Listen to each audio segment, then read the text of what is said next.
Cette histoire n'est pas facile à entendre, et je dois vous prévenir dès le début. Les détails sont troublants, déchirants et inoubliables.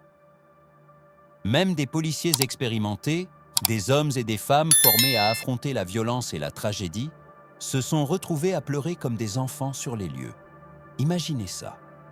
Des agents qui avaient vu d'innombrables accidents, fusillades et crimes sont restés impuissants, effondrés en larmes à cause de ce qui s'était déroulé dans une petite ville américaine tranquille. L'endroit était New Richmond, Ohio, une communauté riveraine qui semblait être l'image même de la paix. Les voisins se connaissaient par leurs noms, les enfants jouaient au baseball dans les champs. Les familles se réunissaient dans les restaurants locaux et la vie portait un sentiment de sécurité propre aux petites villes. Pourtant, le 15 juin 2023, cette illusion a volé en éclats pour toujours. Ce jour-là, un homme de 32 ans nommé Chad Dorman était assis calmement sur le porche de sa modeste maison, un fusil à ses côtés, comme si rien d'inhabituel ne s'était produit. Mais derrière lui, dans la cour, gisaient les corps de ses 3 jeunes fils, âgés de seulement 7, 4 et 3 ans. Quelques instants plus tôt, ces petits garçons riaient, jouaient, menaient les vies innocentes que les enfants sont censés vivre. Et en quelques minutes, tout avait disparu. Ce n'est pas seulement la brutalité du crime qui a horrifié la nation, mais aussi le calme glacial du père qui l'a commis. Il n'a pas fui, il n'a pas résisté. Il a simplement attendu l'arrivée de la police, comme s'il les avait attendus depuis le début.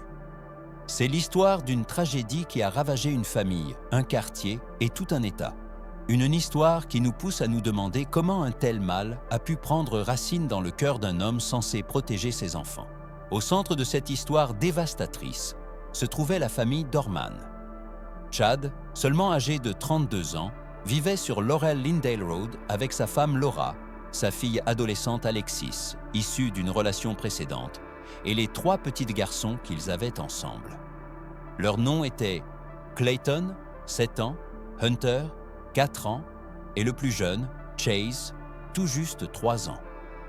Pour quiconque les regardait de l'extérieur, ils semblaient être une famille ordinaire dans une petite ville de l'Ohio. New Richmond elle-même est le genre d'endroit que les gens décrivent souvent comme sûr et convivial. Nichée le long de la rivière Ohio, elle porte le charme de l'histoire américaine, ayant même autrefois servi de halte sur le chemin de fer clandestin. En 2023, c'était une communauté tranquille, où les familles se rassemblaient pour les matchs de petite ligue. Les voisins se saluaient en passant dans la rue, et les gens croyaient que leur ville était loin des dangers du monde extérieur. Cette illusion était sur le point d'être brisée. Le 15 juin a commencé comme n'importe quel autre après-midi d'été. Mais dans cette maison de Laurel Lindale Road, la tension montait. Des rapports ont révélé plus tard que Chad planifiait quelque chose d'impensable depuis des mois. Pour Laura et Alexis, rien ne semblait inhabituel, du moins pas avant que le cauchemar ne commence à se dérouler. Vers 16h15, la voix désespérée de Laura a retenti lors d'un appel au 911. Elle criait, paniquée, disant à l'opérateur que ses bébés avaient été abattus. Presque au même moment, Alexis a sprinté dans la rue vers la caserne de pompiers de l'autre côté de la route, appelant à l'aide. Elle n'était qu'une adolescente, mais à cet instant, elle portait un fardeau qu'aucun enfant ne devrait jamais affronter. L'horreur de voir son père détruire sa famille. Lorsque les premières voitures de patrouille sont arrivées, les agents ont reçu l'ordre de boucler la caserne de pompiers et d'approcher la maison avec prudence. Ce qu'ils y trouveraient dépassait tout ce à quoi ils auraient pu se préparer. Le cauchemar a commencé avec ces appels simultanés au 911. À l'intérieur de la maison, les appels à l'aide de Laura ont transpercé le casque du répartiteur, tandis qu'à l'extérieur, Alexis courait pieds nus dans la rue avec le chien de la famille, criant que son père était en train de tuer tout le monde. Un passant l'a vu et a également appelé le 911, confirmant l'horreur. La police s'est précipitée sur les lieux, leur radio crépitant d'instructions urgentes. On leur a dit de couper leurs sirènes pour éviter d'effrayer le tireur et de se préparer au pire. Alors que les agents encerclaient la maison, leurs yeux se sont fixés sur une scène glaçante. Un homme assis calmement sur le porche, un fusil à ses côtés, fixant le vide comme si rien ne s'était passé. Cet homme était Chad Dorman. Dans la cour gisaient ses 3 petits garçons. Les secouristes se sont précipités, désespérés de les sauver. Mais il était déjà trop tard. Clayton, Hunter et Chase ont été déclarés morts là, dans l'herbe. Les images des caméras corporelles qui ont capturé ces moments sont presque impossibles à regarder.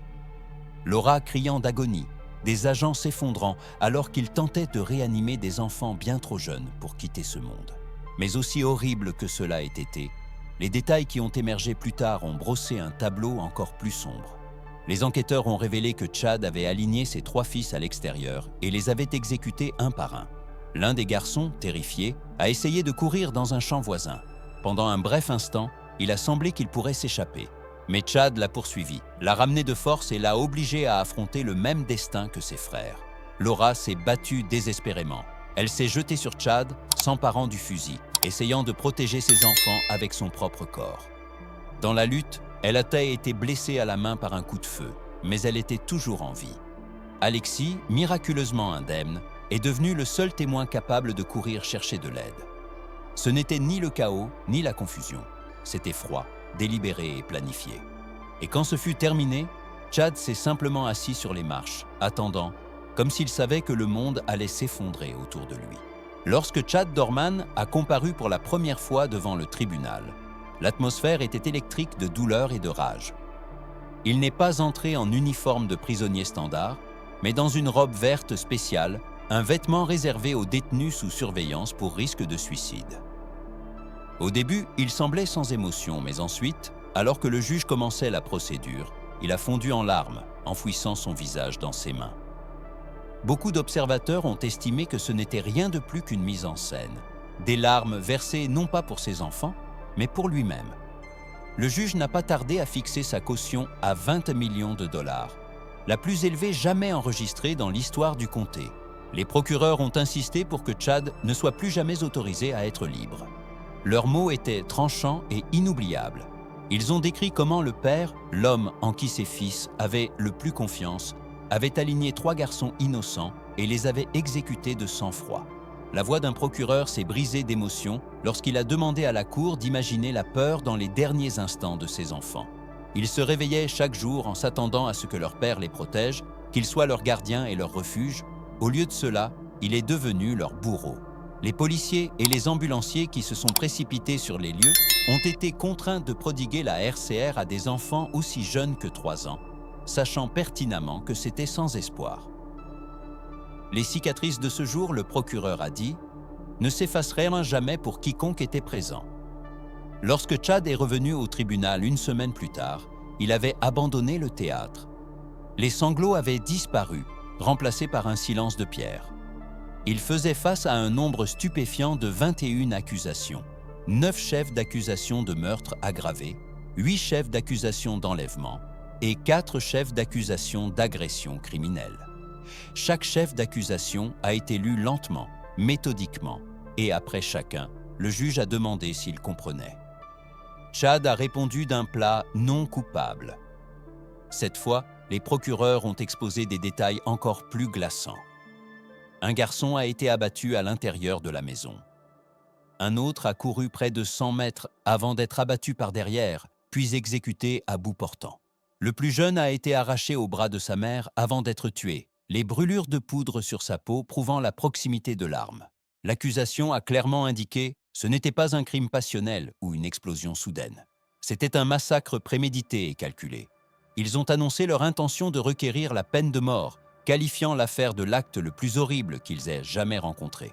Alors que les détails horribles se répandaient à New Richmond, la communauté luttait pour comprendre ce qui s'était passé.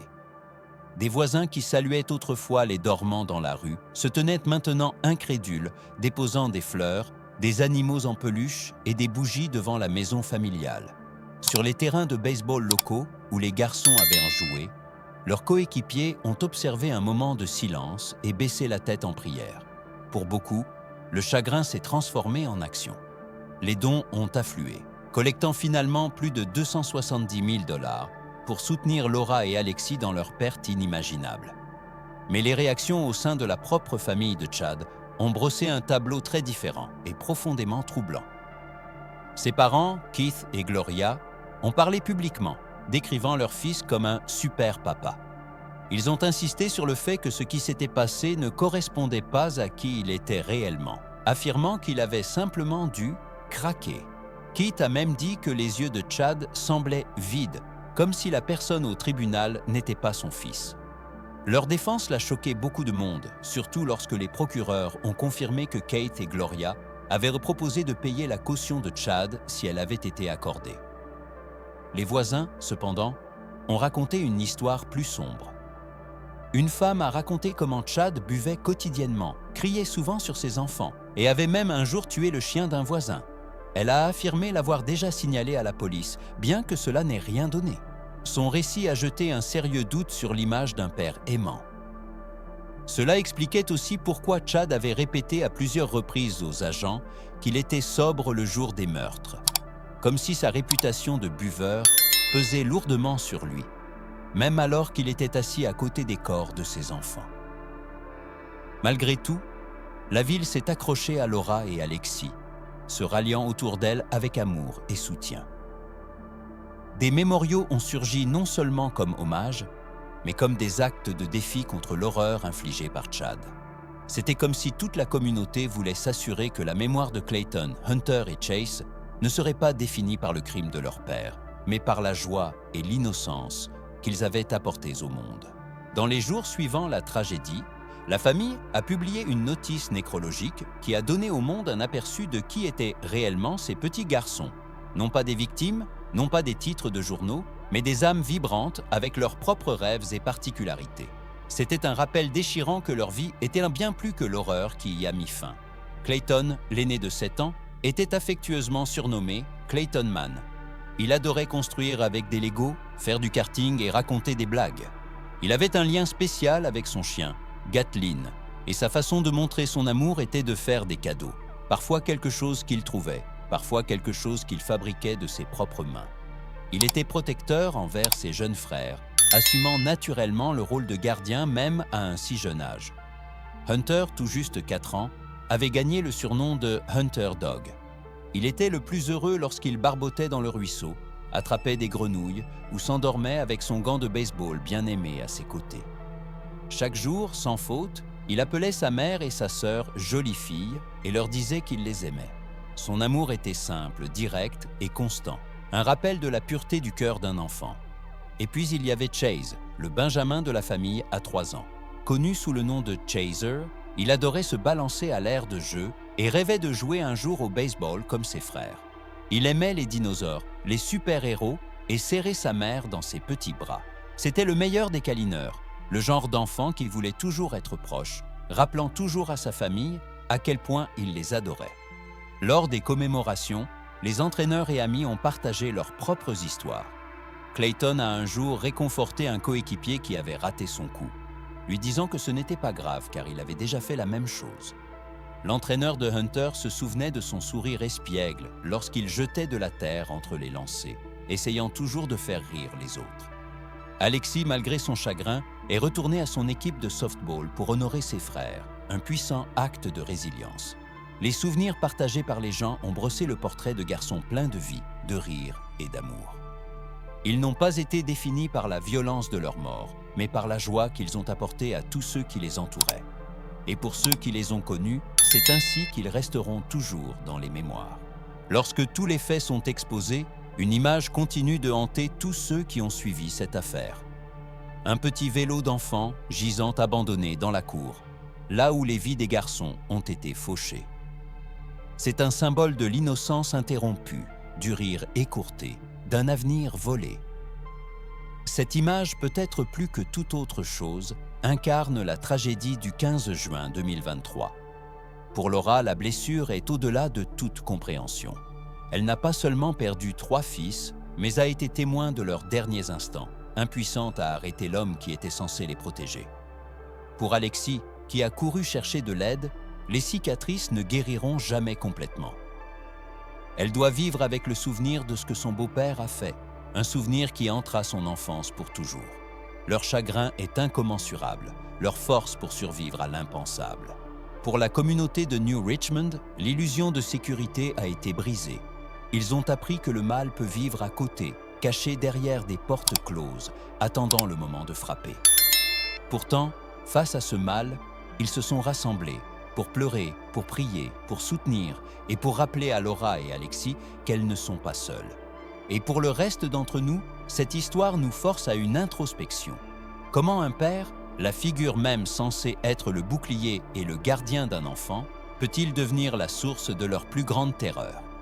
Comment l'amour se tord-il en quelque chose de si sombre, de si destructeur, qu'il anéantit les vies mêmes qu'il était censé nourrir? Ces questions pourraient ne jamais trouver de réponse.